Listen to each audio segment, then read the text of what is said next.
looking at the particular case of Bhutan.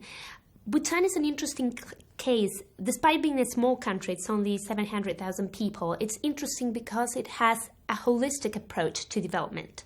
It has this national goal of promoting gross national happiness, and but it's not just first of all, it's not just looking at an economic dimension, but it goes beyond GDP per capita, but it also goes beyond the Western conception of happiness, which means being just satisfied with life and having a nice life. So it goes beyond both ways.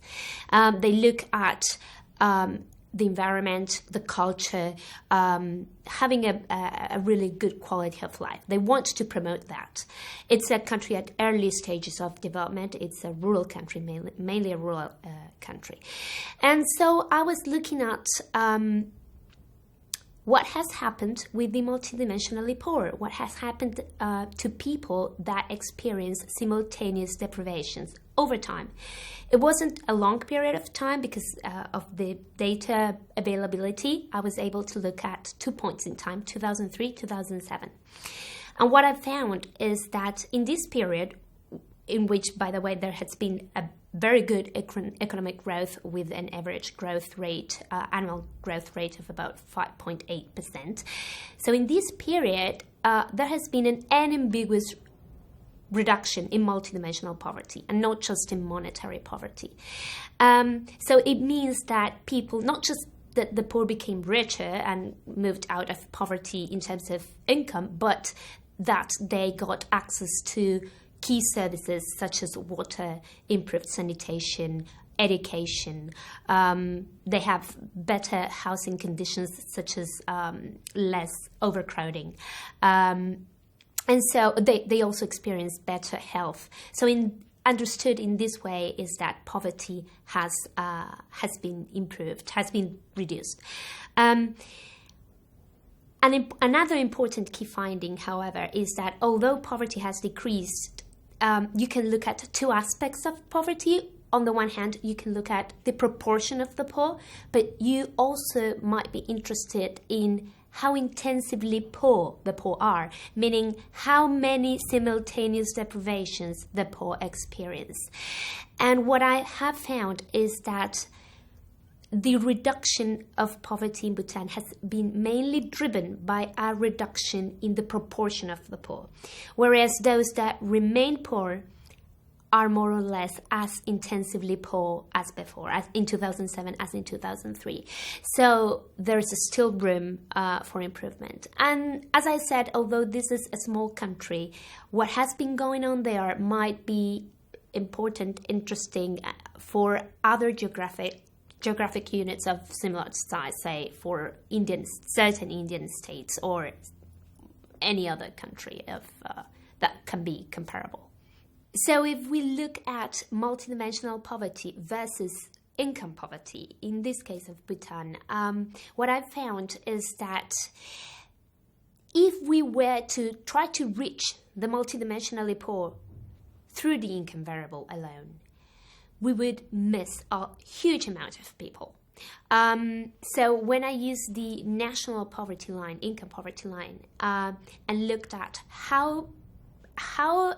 who are identified as poor using that poverty line versus who are identified as poor with a multidimensional poverty measure, what I find is that what happens is that most likely those who are income poor are also multidimensionally poor, most of them are, but many people who are multidimensionally poor are not income poor. So we would miss a lot of people. And how many we would miss, it varies depending on parameters, how parameters are chosen. But to give you an idea, it could be as high as to 70% of the population. So it is quite a bit. As I said, it varies with the parameters, with the specification of the measure. But still, I think that's an important finding. In the particular case of Bhutan, I think that the reason why income poverty misses a lot of those who are multidimensionally poor is that it is still a developing country. Markets are incipient. It's a rural country. There's lots of subsistence agriculture. So income does not tell you that much, essentially. The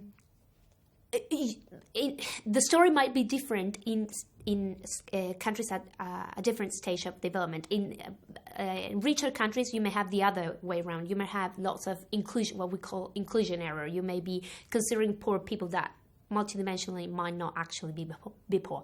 But in in countries such as Bhutan that are at early stages of development, I think that's the problem, that because the economy is not that much developed and not everything goes through the market, that's why income does not really capture poverty very well. What is the value added of multidimensional measures? What else do we learn through them as compared to income poverty? What are the errors we might make if we just use income? And that's interesting in its own, but most importantly for policy reasons. So it might be tempting to say, well, let's just be simple. Let's just get parsimony simple and go with income. If it might be good enough. And it seems it's not good enough. And it is important because at the time when you need to design policies, you want to know the particular deprivations people experience in order to really target them and get to them with what they really need. So in that sense, it's important. And in terms of the dynamics, again, it's important. We want to know what have been the experiences in different countries. The workshop has been interesting because it looks at different countries from different parts of the world, Asia, Latin America, Africa. And so we want to know whether there are some stylized facts that we can learn from, and if there's been experiences of poverty reduction, multidimensional poverty reduction. Has it been that the proportion of the poor has gone down? Has it been that intensity got down? What has it been that many indicators were reduced simultaneously, or maybe that just one particular indicator has driven the reduction in poverty? So those sorts of findings are the ones that might really enlighten for future analysis and policy design. At some point, we were concerned that MPI, the Multidimensional Poverty Index that was launched in 2010 and has become part of the Human Development Report, might be too much influenced by household size and household composition. And it seems, as far as the evidence we have been seeing here, that might not just be the case, that there is mixed evidence that in some countries we see that bigger households tend to be poorer, but that's not always the case. And so that's something interesting. That's progressing. That's moving forward. Of course, much more research is needed, but I found that particularly interesting. The thing that household size and composition might not be so. The MPI might not be biased towards that. That's one thing. Another thing is that I see breakthroughs in using MPI in different ways, and that's also important. I think that the index is proving to be flexible and useful in many different ways. So I've seen poverty mapping, for example, which we know, for example, in Latin America has been quite an important tool for policy targeting and policy designing. So that's a breakthrough.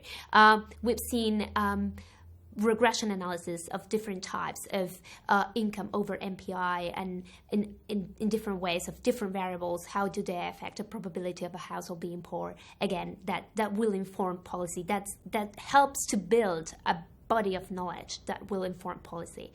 So I would point those things, different uses of the MPI and the issue of household size and composition.